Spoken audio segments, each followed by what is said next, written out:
Good morning, everybody, and a happy Texas Independence Day. And when you have the pastor that's praying for you, that's also a radio personality, you get all kinds of extra nuggets in your prayer, which is fantastic. We not only got prayed for, we got education this morning, so thank you, Pastor Breen. Whatever you need. All right, we will discuss and take action on ratification of payroll number 4 for the period ending February the 17th of 2023. I move we approve the ratification of payroll number 4. I'll second that. I have a motion and a second to approve payroll number 4. Any other discussion? All in favor, aye. Aye. All opposed, same sign. Motion carries. Item number 3, discuss and take possible action on approval of personnel action forms. Okay, the first is for a temp in the treasurer's office, Harold Raleigh. The next is Brandon Adams, resignation, telecommunications. David Fowler, resignation, deputy sheriff. Need to correct the position number, it should be 0624. Mark Garrison, leave of absence. Bessie Harden, resignation, trial services. I'll move we approve the personnel action forms. I'll second that. I have a motion and a second to approve the personnel action forms. All in favor, say aye. Aye. All opposed, same sign. Motion carries. Item number 4, discuss and take possible action on approval of purchasing 8 2023 Dodge Durangos for the school resource officers. So Chief is here as well if anybody has any questions, but this is, we were able to find, this is for the SROs. As you all know, they're driving mostly some of the old black Explorers that the SROs drive, and they're beyond their life, and so this is in budget, and this is our, this is what we found that was the best value and stuff. They're substantially cheaper than if we go the route of like a Tahoe. I think it's about $8,000, Gilbert, wasn't it? Yes. About $8,000 less per vehicle by going this route.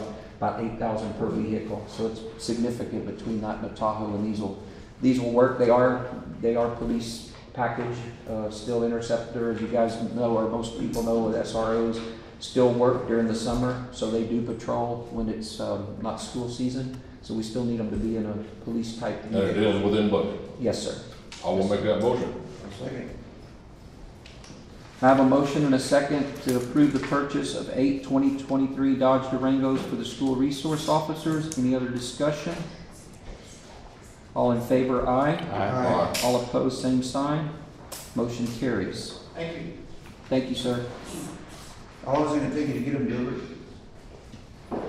How long is it going to take for them to come in? A while. A year? No, they told us about it could be 4 or 5 months. But it was an order because even on that part, we were able to get the price down from just trying to buy them out of the pool, so that's okay. Item number 5, I believe we're going to table, correct? Yes, sir. Count on the auditor's report. Can I have a motion to table that, I'll please? make a motion to table number 5. And I'll second that. I have a motion and a second to table item number 5. Any discussion?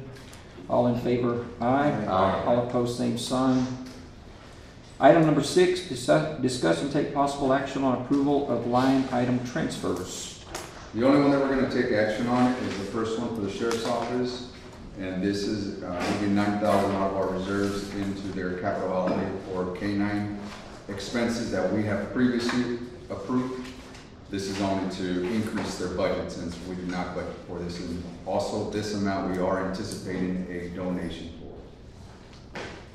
And the second one, they are still working on the numbers, so we're going to table that second line item transfer. Move we approve line item transfer. Second. Okay, I have a motion and a second that we approve the line item transfer, and this is specifically the one for the sheriff's office, correct? Because we're not going to take action on the other one. Okay. Any other discussion? All in favor, aye. Aye. All opposed, same sign. Motion carries. Item 7, discuss and take possible action on approval of accounts payable. Yeah, from the cover page of the over $10,000 checks and the 2 wire transfers, the total AP for the last 3 weeks, $1,082,134.07.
I'll move we approve the accounts payable with the exception of the 97 fund on page 14, which is a restitution fund.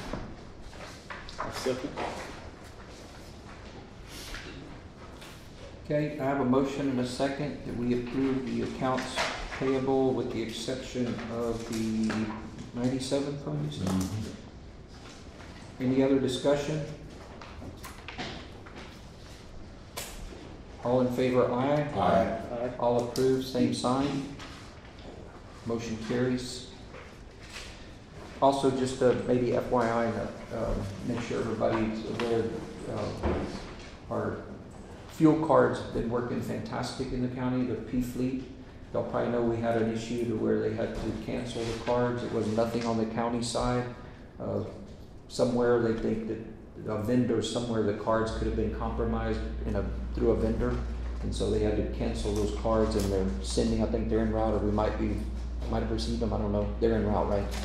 The new cards? I don't know if they're here or not. Okay, but they're coming to us, but I just want everybody to make sure that knows that that's what the issue was, that it's not anything on the county side, it's actually a vendor issue somewhere that we're having to deal with, so. But we do have backup cards, which is a great thing, so everybody's able to keep purchasing fuel, so. Item number 9, discuss and take possible action on approval of county treasurer's quarterly investment report. No disbursement of funds. I'm sorry, I went past you. Number 8, disbursement of funds. Yes, the utilities were paid in the amount of $18,851.26. I'll move we approve the disbursement of funds. I'll second. I have a motion and a second to approve the disbursement of funds. Any other discussion? All in favor, aye. Aye. Motion carries. Now, item number 9, discuss and take possible action on approval of county treasurer's quarterly investment report. This is for the period October 1st to December 31st, 2022. I want to thank Commissioner Newman for his great assistance on this. Much better than Judge Duval's. Yes, on page 1, it's broken down by type of investment. We have CDs, check pool fund, and the money market deposit account. The book value at the end on 9/30/2022 is shown deposits, interest, and withdrawals, which leaves us with our book value on 12/31/2022 at $24,370,620.11. Section 2 shows the dates to maturity, what the annual rate is on each CD. And then just extra information. Also included are the cash investment positions at the quarter ended, and that's on pages 4 through 6. Beginning cash balance, revenues, expenses, and the calculated and actual ending balances.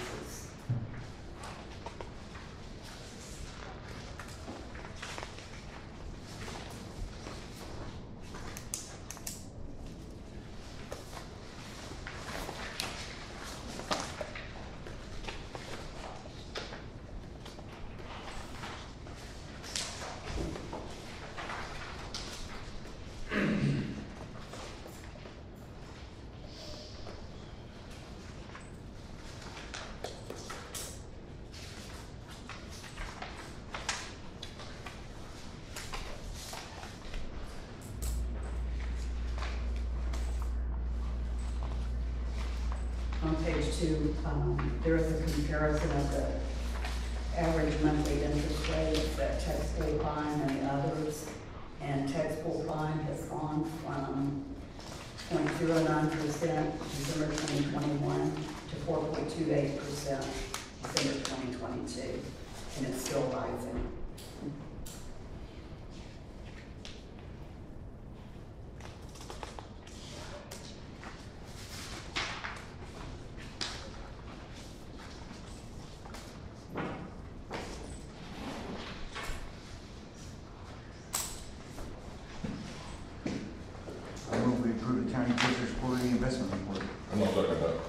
Have a motion and a second to approve the county treasurer's quarterly investment report.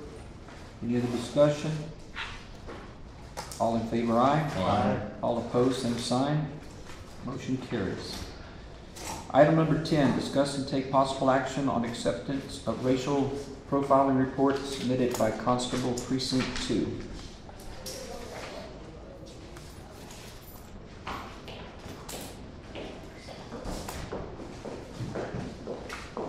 I will make a motion that we accept the precinct 2 racial profiling report. Second. Have a motion and a second that we accept the Precinct 2 Constable racial profiling report. Any other discussion? All in favor, aye. Aye. All opposed, same sign. Motion carries. Next, we'll have visitor and public comments, and we do have some folks signed up today. So I'll just do them in order I have them. I have first up Brian Kenke this morning. Brian?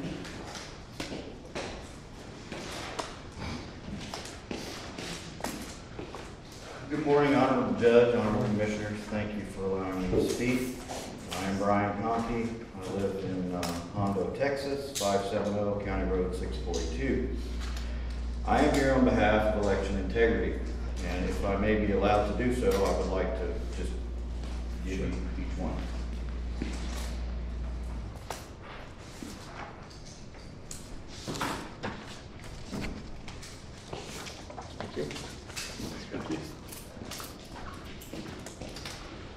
I am here today as a friend, not a foe, okay? And there has been some issues in regards to our voting processes, okay? There were irregularities on tabulation night. I was in the room. I saw them firsthand. Questions were asked, and I believe the best answers were given, okay? But the bottom line is no one sitting in this room knows how that machine operates. That machine is a black box process, okay? Luby does not know how that machine works. I do not know how that machine works. No one in here knows how that machine works. We know something goes in, it gets scrambled, and a result comes out on the other end. So I'm here on behalf of Senator Bob Hall, who has put together what I've handed you, the election security program that he has put forward. And that is the removal of the voting machine, and we go back to a hand ballot. Because we know with the hand ballot, it's transparent, accurate, and accountable. Whereas the machine, no one knows if it's accountable. There's no transparency inside that black box. And we want transparent and secure elections. We all know what happened in 2020. It's been proven across the United States that there was an issue with these voting machines. We have a very important election coming up in 2024. Don't want a repeat of 2020. But that black box, that is that machine, we just don't know what goes on inside the machine. And something comes out on the other end, and the government tells us who won. There's no cross-checking that machine. I mean, we can put in a ballot, and it looks right, and then we put it in, but we don't know what happens to it. We do not know. And we know there's been election issues with the machines. There's been down in Laredo, they're having issues. Houston's having issues. All across the United States, they're having issues with these machines, and elections are being recalled, recounted, redone. So I would just like to avoid that here. We be transparent. We get rid of the machines. We go to the hand ballot. And that is the stance of the Republican Party of Texas as well. So I believe everyone here, sitting here, ran on the Republican ticket. Okay, but it's just not about Republicans, it's about Democrats as well. They deserve a free and fair, free and secure election just like we do. So I'm asking that you take a look at what Senator Bob Hall has put forth.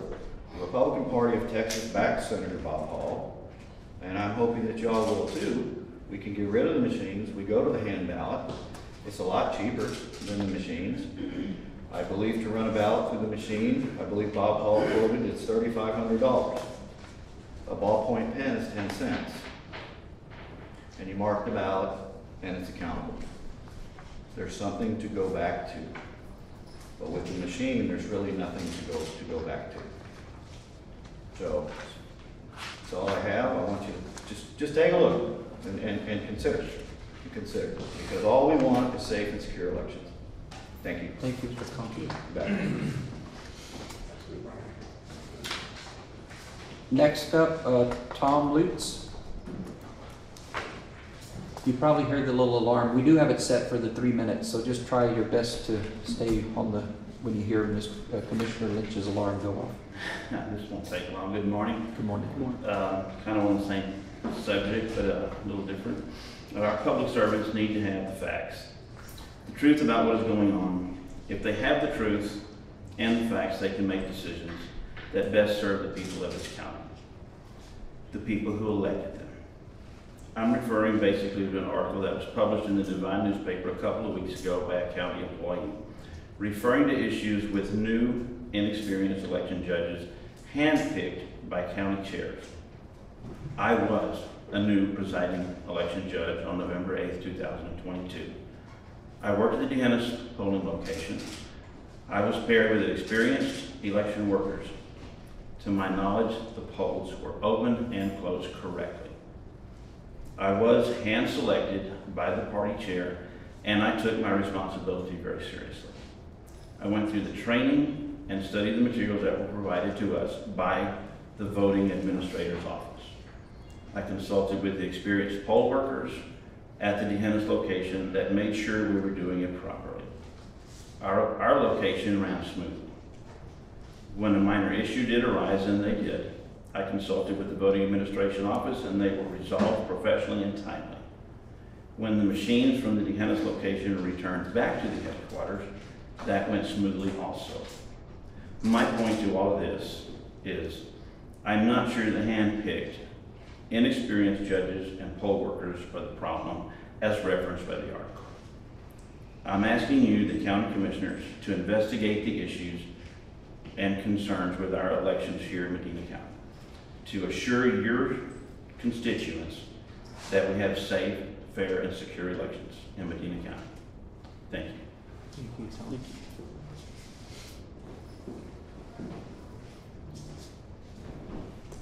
Next, Mona Walters.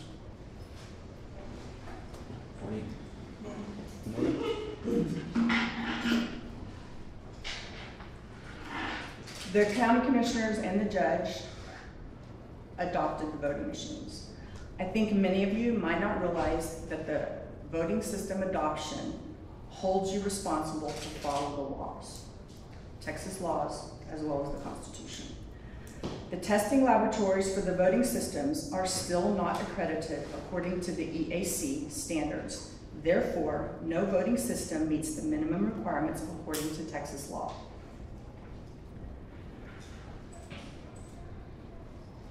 Our public servants need to have the facts, the truth about what is going on. If they have the truth and the facts, they can make decisions that best serve the people of this county, the people who elected them.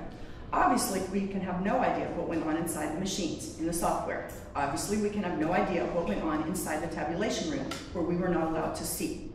Public servants take an oath to represent the people who elected them. The people of this county are suspicious that the lack of transparency in the electronic voting machines system makes it impossible to inspect the counting of the votes, which is a constitutional requirement.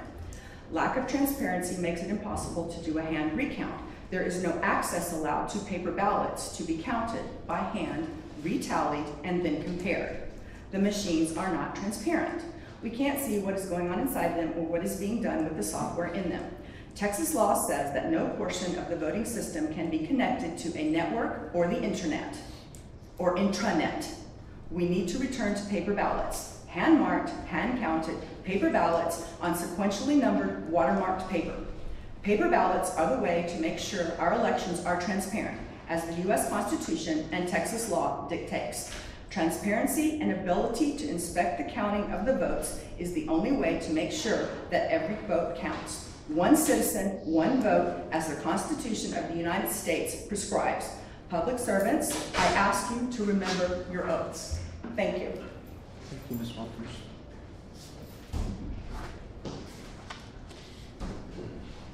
Sandy Young.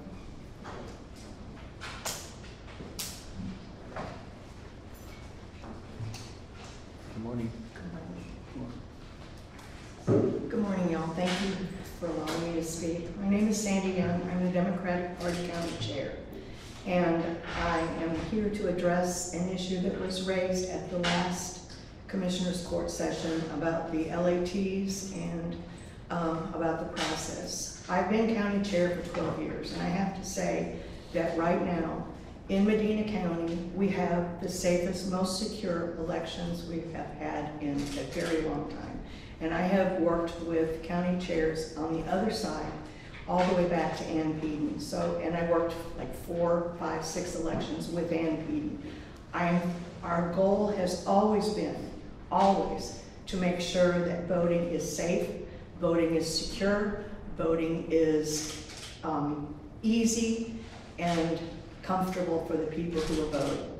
Now, as to the issues of the LATs, the LAT testing, what that means and what they were talking about at the last meeting was the LAT is logic and accuracy testing. It's not a gotcha test.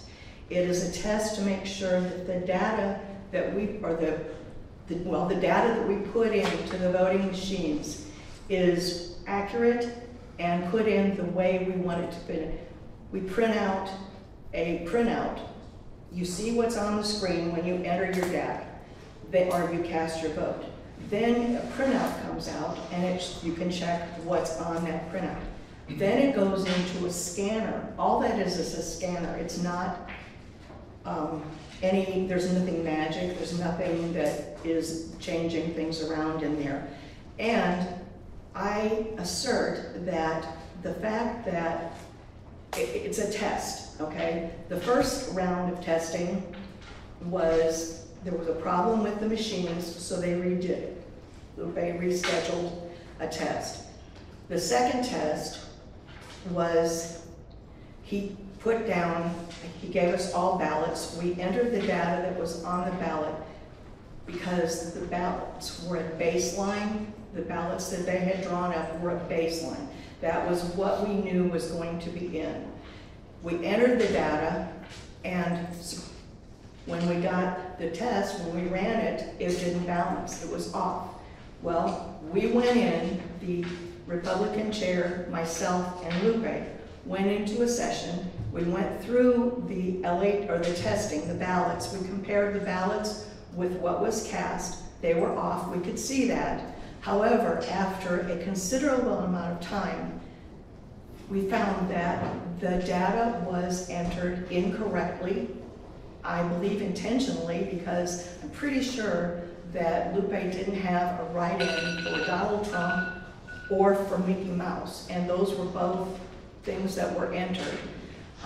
So it was intentionally done, intentionally errored. And we found every single error and balanced. It took us a considerable amount of time, but we found it and it was secure. And one other thing that I would like to say, and I just heard them say just a minute ago, that there were problems across the country with the ballots. There were problems all over. Even Bill Barr announced that there were no problems that would have affected the outcome. Now, Bill Barr is not exactly a Democrat. So I just wanted to state that. And if you have any questions, I'd be happy to answer them. If anyone has any questions, I would be happy to answer them. Thank you.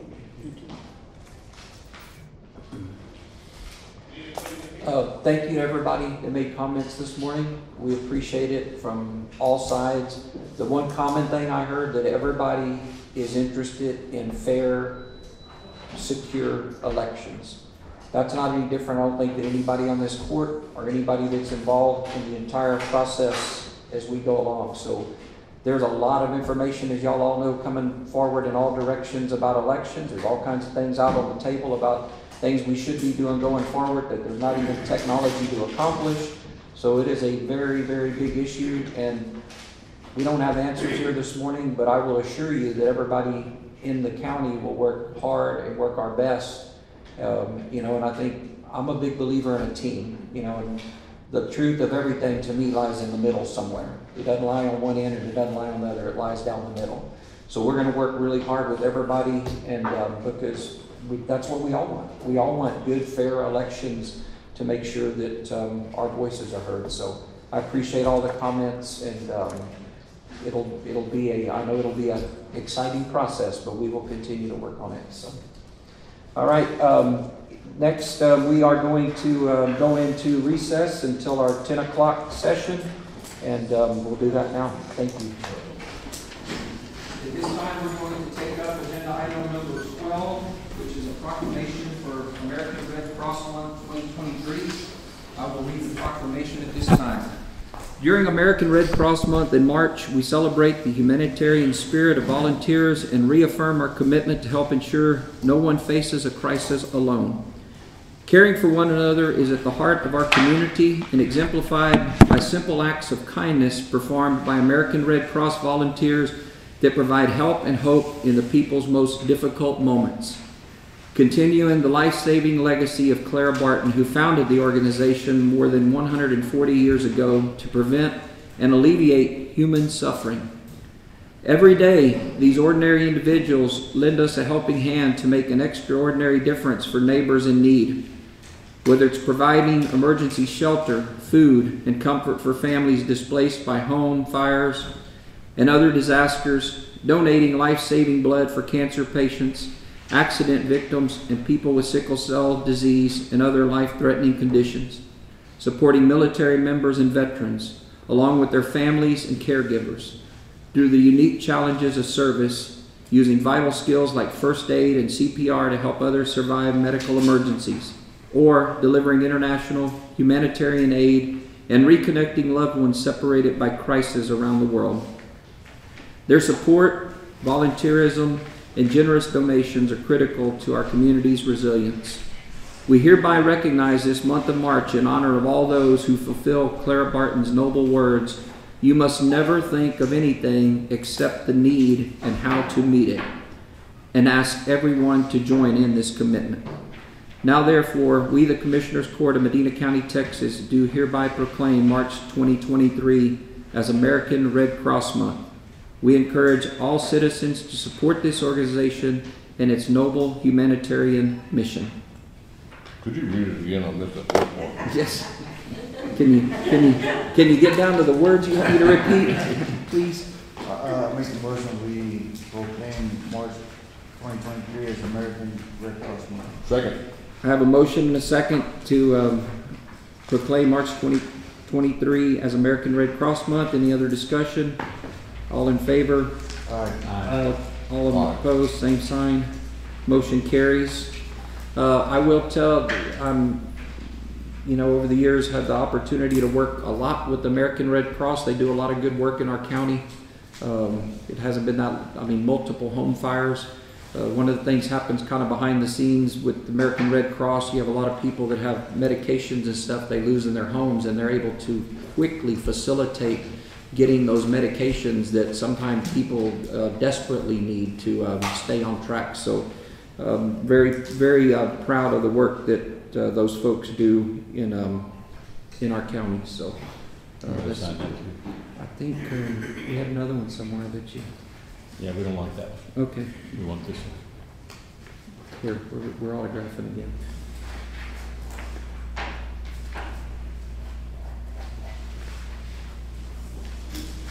All right, next we'll do item number 13, which is a public hearing to receive comment regarding application to vacate and replat the following lots in Laurel Canyon Ranch subdivision, Lot 56, Unit 1, and Lot 9899, Unit 2, located in Precinct 1 off of FM 1283.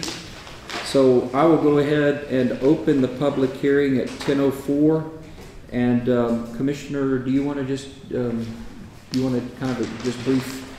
Yeah, this is one pretty simple. It's they put 3 lots to one big one, which I think we all what we like is now we only got one house with 3. Okay. So it was 3 lots, and it's going to go to a total lot size of 6.572 acres. Yeah. Okay. Anybody here to speak on the public hearing on this? All right. If not, we'll go ahead and close the public hearing at 10:05.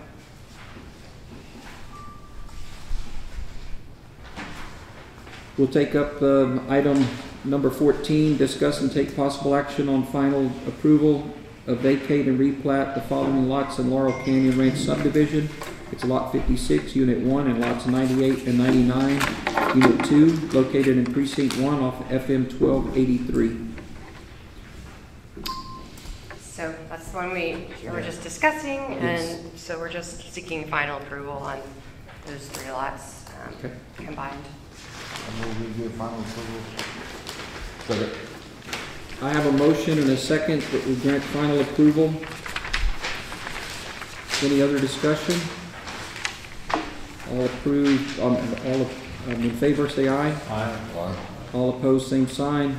Motion carries. Thank you. Thank you. Next, we have item number 15, which is a public hearing to receive comment regarding vacate and replat of Lot 1 and Lot 2 of Country Brook Subdivision, Phase 1, located in Precinct 1 off of FM 1283. Again, this is the public hearing, and I will open it at 10:06. And Commissioner, if you wouldn't mind just briefing us on it as well.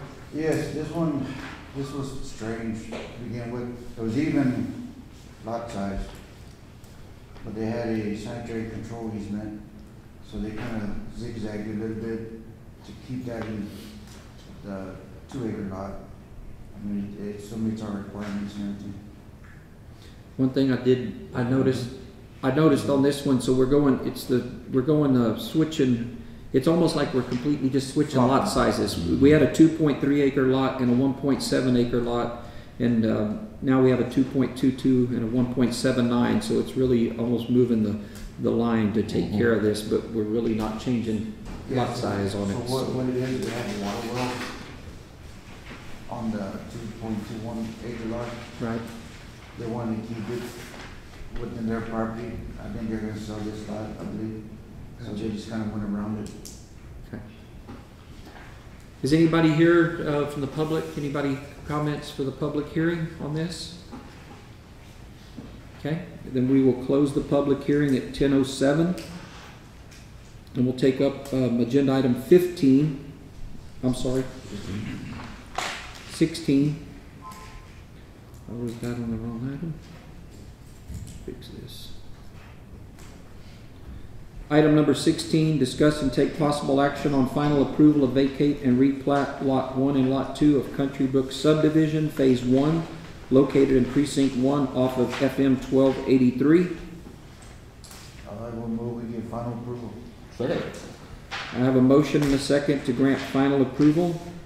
Any other discussion?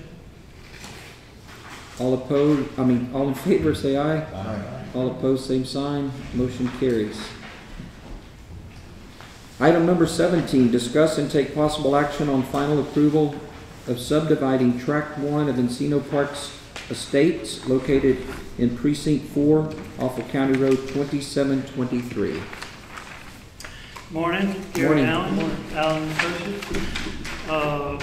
Yes, I'm here to request final approval for this plat. We got preliminary approval back in the fall, and they finally got approval from Benton City Water, the engineer, to prove there is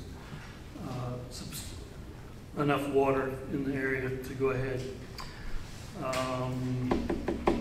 One small correction, the county road number is 672. Yeah. Oh, so 6723. Yes. Thank you. With that, I'll make a motion to get final approval for it. I do have a letter from Benton City Water stating that they will supply water. Okay. So the entrances and exits are all off 6723. All looks good. Second. Okay, I have a motion and a second to grant final approval. Any other discussion? All in favor, aye. Aye. All opposed, same sign. Thank you, Gary. Thank you very much. Appreciate you. Yes, sir.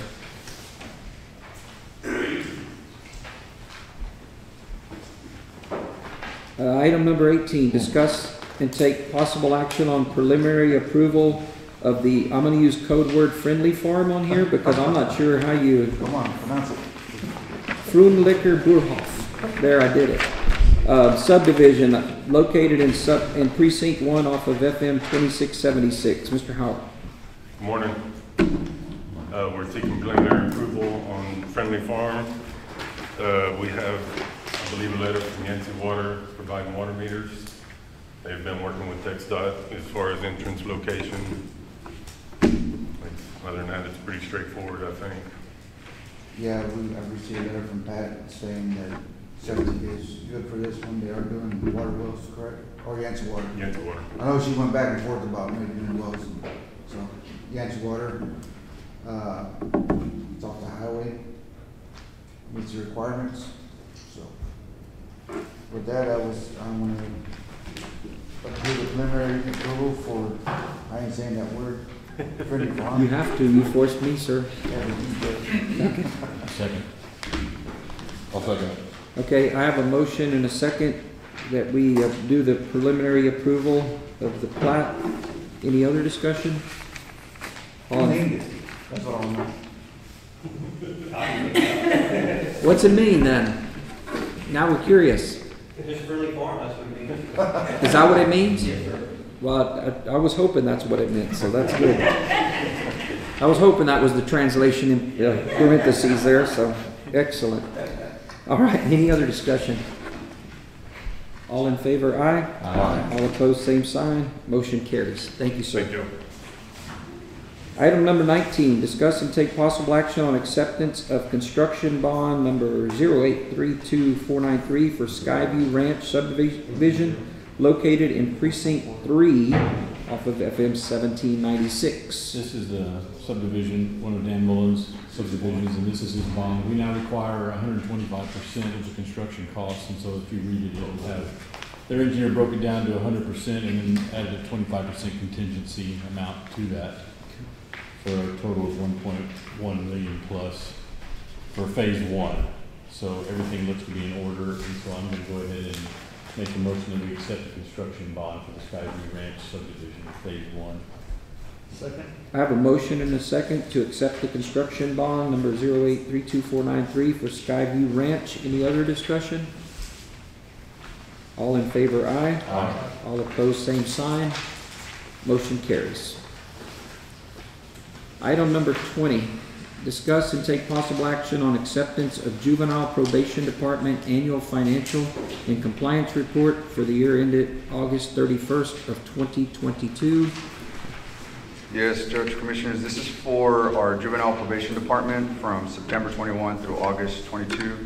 They require a single audit, which was done by Patillo, Brown and Hill, who does our financial audit for the county. I'll briefly go through it. Page 1, as you can tell, second paragraph there, unmodified opinion, meaning they didn't have to modify any of the provided information. Everything that we provided to them was true and accurate. Right under that, it does say adverse opinion on U.S. generally accepted accounting principles. All that means is that the requirement from the TJJD, the Texas Juvenile Justice Department, they require different format than the generally accepted principles of accounting, so which is why this report is much shorter than the one they present for the county as a whole. Page 4 and 5, that's where the financials begin. Page 4 has all the programs broken down, and we did spend every penny that the grant allowed us to. And then page 5 has a second part of the program. We refunded, or we returned $155 out of the $3,200 that they provided us for this grant. Page 6 has the interest earned, which is $80. We used that interest and this specific program to purchase their new vehicle. And then page 7 states the county match program is part of this grant. For FY22, the county match was $297,428, and the grant does require that we at least meet the minimum requirement of the 2006 match, which was $246,200. And then the last page, page 10, states that there are no findings or question cost in the current decision.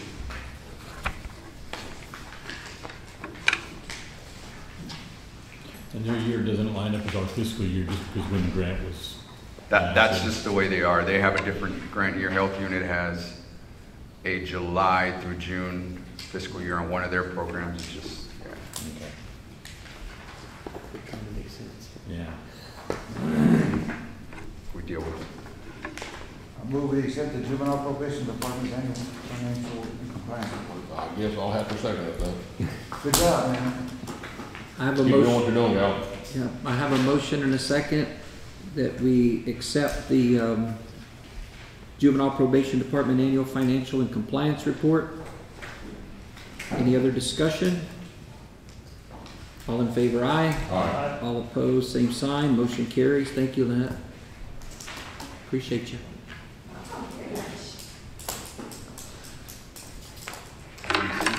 Next one up, item number 21, discuss and take possible action on approval of the following juvenile probation contract agreements. And I tell you what, we'll let her go through them one at a time. So we'll just start with A, and we're going to talk about the contract and agreement for guaranteed secured short-term detention with youth opportunity investment at Rockdale Youth Academy.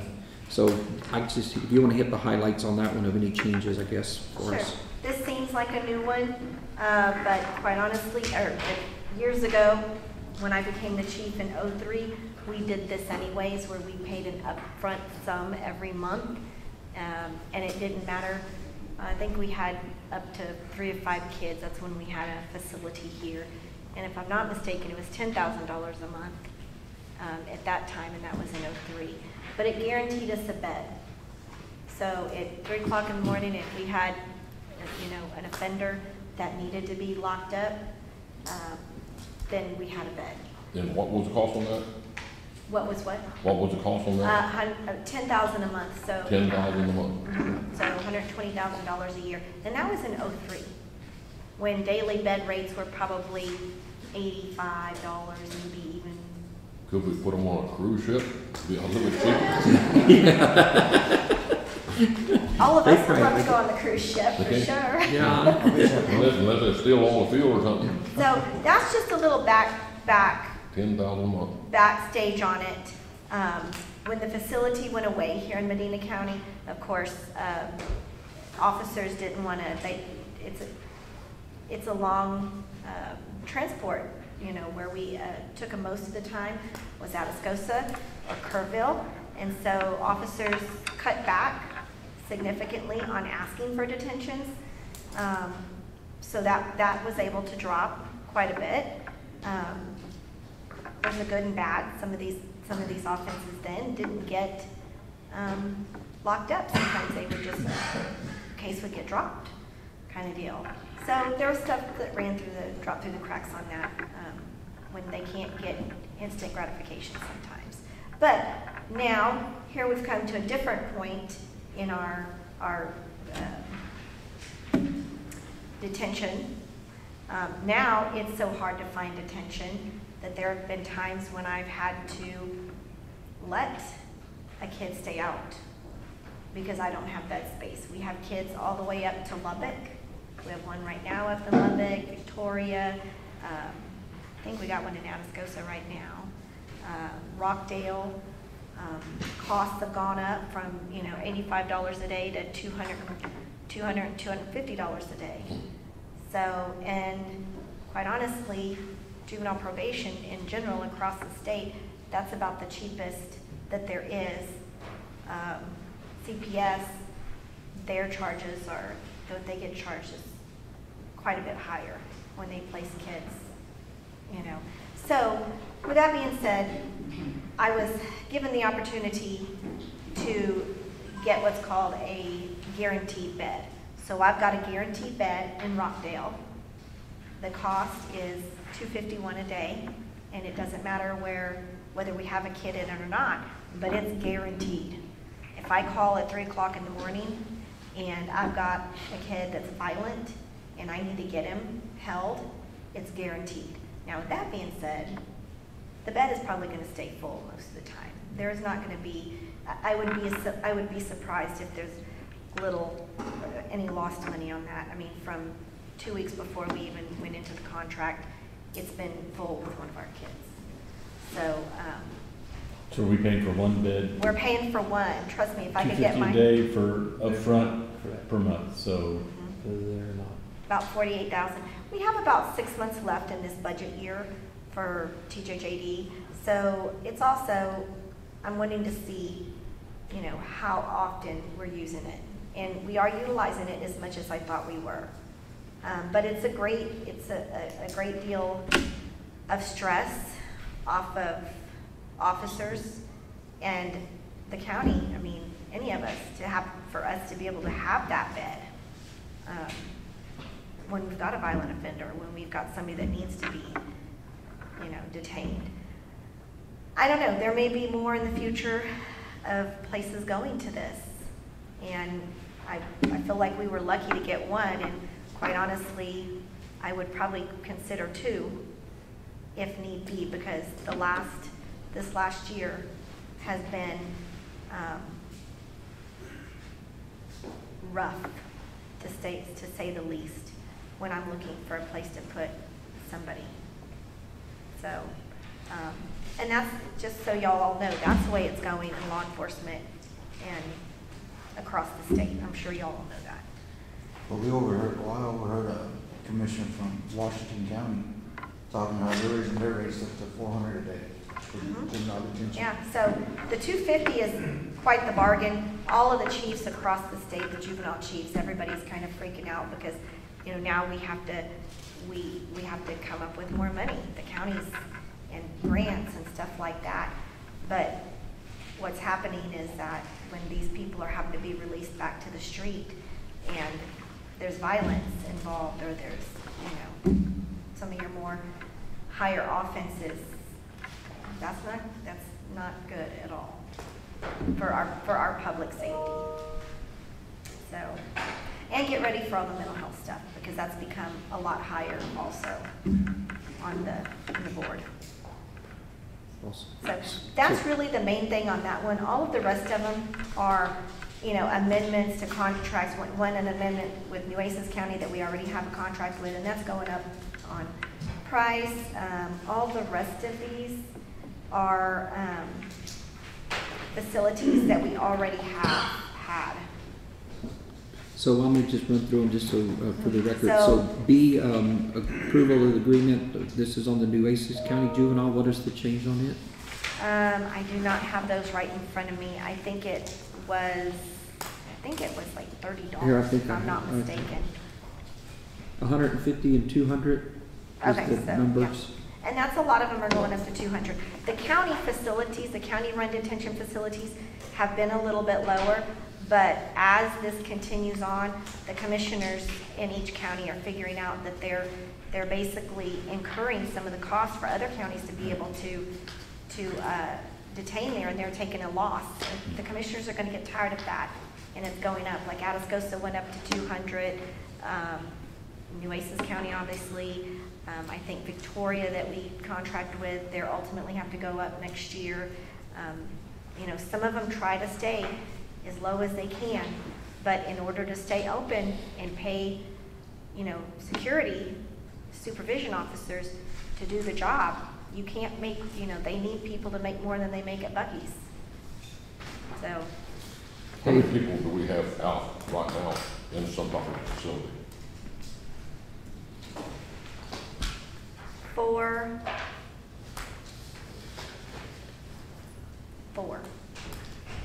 Yeah. Yeah. Is that kind of an average, or is there kind of It's,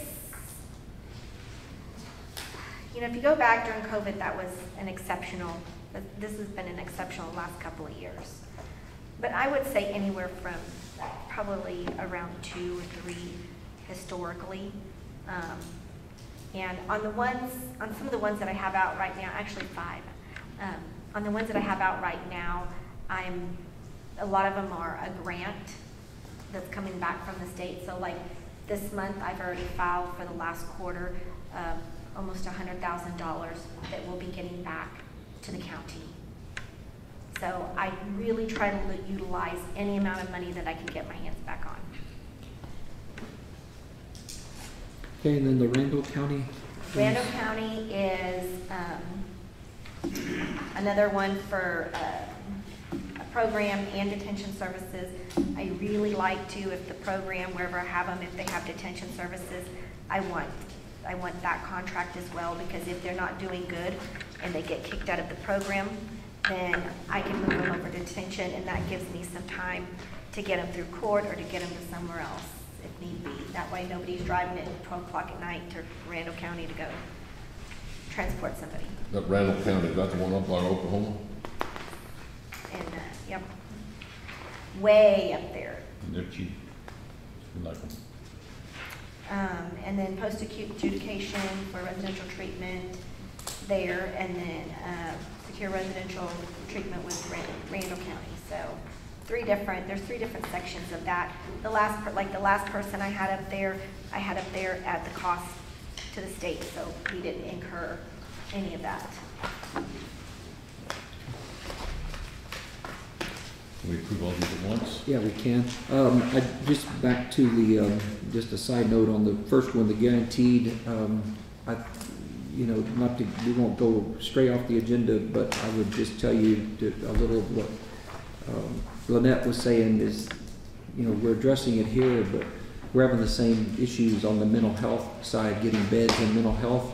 And I think we're gonna really have to look at something like this, where we're guaranteed spaces, which you're paying for it, but we have a real mess not being able to get placement and get these people out of our jails and do some stuff. So I think there's some things evolving out there, this same And the item she's juveniles are even addressing. more So I think difficult. guaranteed beds and figuring out if we have a way to do that, to have a place to go with people is becoming. They have some issues. Yeah, Yes, there's a everybody place is, in so. San Marcos that we just had something we listened in on, and I think it's between $600 and $700 a day for a mental health placement there. And Lynette, thank you. I know you work really hard to get all this money back for us in grants, which isn't, we appreciate it, because some of these other things I'm talking about, we're probably not gonna get back in grants, so. Is there anything in the legislature right now to address, I know there is a mental health. Yes. Is there anything in the legislature like you wanted to talk to? Is there anything happening right now? If not, I'll get on the phone before I call it. It's a little late, but I'll get on the phone before I call it. So far, TJJD had gone under review by the Sunset Committee, and because the shortage, it's been a wreck. Sunset Committee came in, and there was some really good bills filed, the exact same bill on both sides, and hopefully if they go through, there will be some monies coming. Of course, trickle down, I'm sure, but hopefully more money to where when we place someone, we can get some of it back. I think the short answer to that, though, to your question is that what we need, and the only thing that's going to fix this, they have got to put money. The state has to put money. They have to get people hired, whatever that takes. Her problem and the rest of these problems, all these people sitting in our jails, is because they're not taking them, and they're saying they're not taking them because they can't take them. They don't have their facility. They're short-staffed. Yeah, so what they're doing is your employees here in the county that are short-staffed are now taking care of them instead of being at proper facilities. Yeah. So that's what we need. We need them to step up, and they have to figure out how to hire employees and get all these beds open in her world, beds open in the other side. So that's what we need. There may be a facility with 50 beds, but only enough supervision officers to accept 20 people to staff that. There's lots of beds. There's lots of that. Memphis ER in the same position as of yesterday. Correct. It's everywhere. So, It's everywhere, and so everything's going to go up in order to get these beds staffed.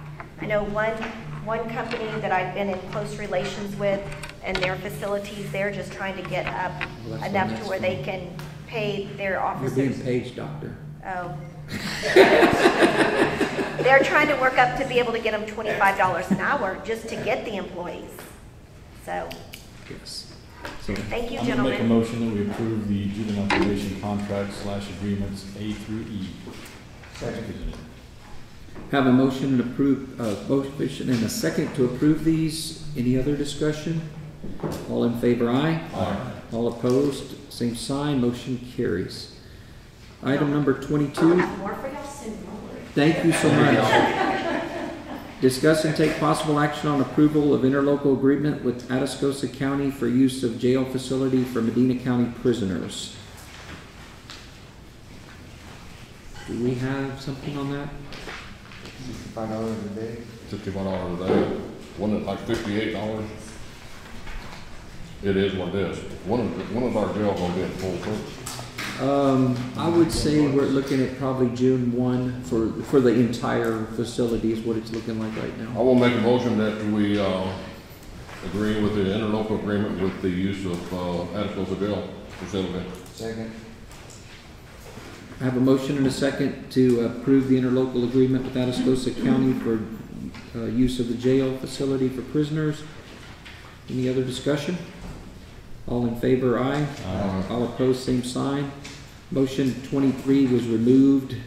We're not a part of the program, we found out afterwards. So we'll move to item 24, discuss and take possible action on approval of contract for purchase of water from T-Botter Ranch for Precinct 1. Yeah, it's just a renewal of review the contract. One of the last spots we get water, so I'll make the motion we approve the contract for T-Botter Ranch. No second. Okay, I have a motion and a second to approve the purchase of water, the contract with T-Botter Ranch. Any other discussion? All in favor, aye. Aye. All opposed, same sign. Motion carries. Item number 25, approval of change orders at the jail. We just have one, and this was for 2 items. One of those items is a gate where you come out of the patrol room into what will be now the new part of the jail, and that was not electric. It required one of the big keys to open that gate, which if patrol or anybody, if they need to make a entry into the jail, if we have a problem in there, they have to go find a key instead of them being able to buzz them into the facility. So it was to get that electrified. And the second item on here, so while we're doing the remodel over in the other part, one of the rooms in there, we had to get them to move a camera so we can have visibility where they're going to be doing intake of the prisoners during the remodel of the other parts. So that's what this is for. So the total amount is for $5,420. Nickel and dime, baby, nickel and dime. It's a pretty big nickels. Make the motion we approve the change order. I'll second. Have a motion and a second to approve the change order. All in favor, aye. Aye. All opposed, same sign. Okay, discuss and take possible action on the scheduled March 16th, 2023 Commissioners Court meeting. It was on there for some reason. I think we have it as a placeholder every year. Yeah, and approve longevity, but it Oh. can be ratified the next meeting. Okay, but we don't have to have it for that, so if y'all want to cancel, take that one off the March 16th, I just need a motion. I'll move we cancel March 16th court. Okay, now are we having one next week? Yes, that'll be Okay. put us back on the regular schedule next week. I'll second. Have a motion and a second to not have the March 16th, 2023 Commissioners Court meeting. Any other discussion? All in favor, aye. Aye. All opposed, same sign. Motion carries. Item number 27, court member announcements. Yeah, we're about 3 days away from having my office completed. We're wrapping up all these little punch lists we have for them. So that'll be done shortly. Crews are running pretty quickly right now, trying to get things caught up before we get a flood. So we can start over again. But I know Silco crew's going good. The reclaiming crew's been going good down the line. And there, we're moving. So.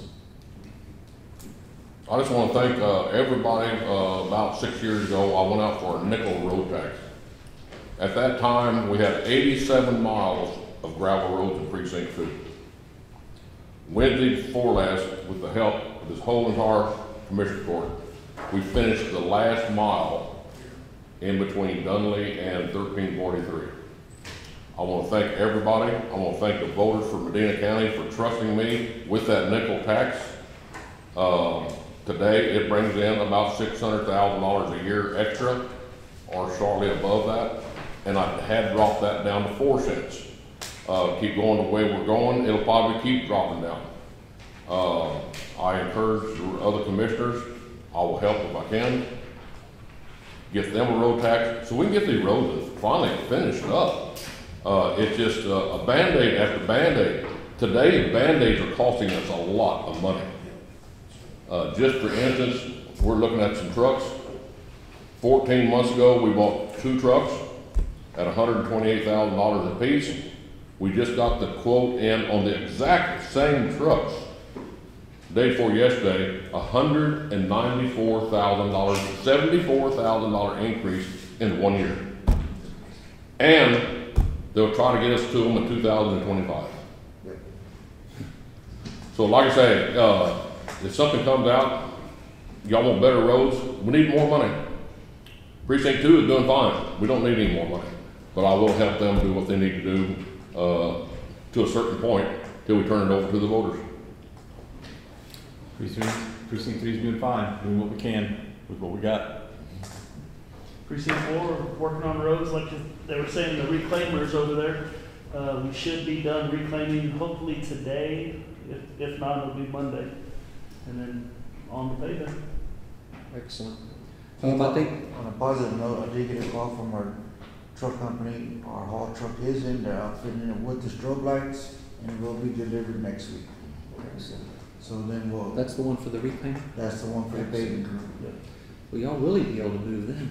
Oh, yeah, Excellent. 580 horsepower. Awesome. So, high level, just the higher county stuff as far as legislation, we're still really involved watching all of that and trying to talk to our constituents too, but our electeds, and trying to make sure that we're staying on top of things that specifically things that will hurt us that we don't want. We want to make sure we keep our local control here. And you know, one thing that I'll say, since the first of the year, I've got to spend a lot of time sitting in a chair inside of TAC training, Texas Association of Counties, and I have a very deep appreciation for what they do for us, everybody in this room. I mean, I know everybody deals with them. I'm going to tell you, they're making my life is like really easy. I mean, you know that you have a very strong support. I mean, the training is really good, and I bring that up because, you know, one of a bill that's out there is actually trying to eliminate TAC to be able to go and speak on our behalf to our representatives. And it really doesn't make good sense for 254 judges to have to spend all their time up here talking to these people on these common issues. I mean, you know, it's things that are common to all of us. So it's one of those things we need to make sure we're talking to our electeds and stuff and telling them. I mean, they're trying to lump TAC in with paid lobbyists. All the other group of paid lobbyists, which that's not what TAC represents. They represent us as the county, which is no unfunded mandates and keep our local control. That's what they try to help us do, which I think is our highest priority. So any chance that we get, and same with our other elected officials, if you believe in TAC, then I recommend that you also call and you talk to our elected, our senator and our reps, and let them know that this is important to us, and don't close the door on the counties. So. On a second note to what he's saying, the way they brought this out last year to the voters or year before, do you want to pay for lobbyists? That's the way they throw it. Do you want to pay for lobbyists? On our behalf, you damn right we do. Because we got to fight these people. And that's the only way we can fight them with an organization like TAC. It's a very cheap tax for us to hire somebody that comes in a group to fight these people. If not, they'll throw every mandate they can at us, and that's what's killing us today is unfunded mandates. I don't know where it's at today. Last year, going through the budget, it was roughly 1.6 million that we got to pay the stuff that they throw at us. More than that. For more than that. Yes, sir. For us to pay that, I'm sure that Edward could come up with that number. But that's the people we're trying to fight. Yes, we need lobbyists. If that's what they're going to call, they have them. Go up to Washington, but it's all right. And my senator and my state rep, I make a lot of phone calls. Stay out of local controlled business. Stay out of our business. They think they know everything about what everybody's needs are over here, and they got a way to put these things into the newspapers coming up for a vote to make it sound real bad on us. That's how they write these bills. But anyhow. I'll assure you that TAC and what they stand for is the same thing that you as citizens stand for. They have your best interest in mind because they're representing the local level. So yes, and unfunded mandates, auditor and I did work on a number, a spreadsheet for that, and I'm just going to give you a range because like everything, you know, I come from a world we used to say something in the business I was in before, if you don't like that, just cut it in half, and it's still bad. So the formula that we ran said that 65% of our revenue goes to unfunded mandates. So I feel confident that if we went back and said, okay, well, we probably didn't take this out and we didn't take this out, I feel confident it's probably still 50%. Edward, do you feel confident in that number? I agree on it. So what that means to you as a citizen is that when you hand this county $1, one half of that you can tear off, and it should be the state taking care of it. You're getting nothing out of it at the county level other than us doing what the state's supposed to be doing that they should be funding. But instead, we're spending half of your money on those. So it is a big number. And imagine, you know, in a growing county where we have infrastructure needs and all these things that we need to be doing for our growth, what we could do with the rest of our money, the rest of your money, that we could be keeping it local. So I'll wrap up with this. Takes us right back to TAC and what we try to do. We need to make sure we keep local control so we can protect the best interests of you as local citizens. So with that said, it is 10:42 and I'll entertain a motion that we adjourn. I move we adjourn. Have a motion and a second to adjourn. All in favor, aye. Aye. All opposed, same sign. Motion carries, and thank you, everybody. Appreciate you all being here.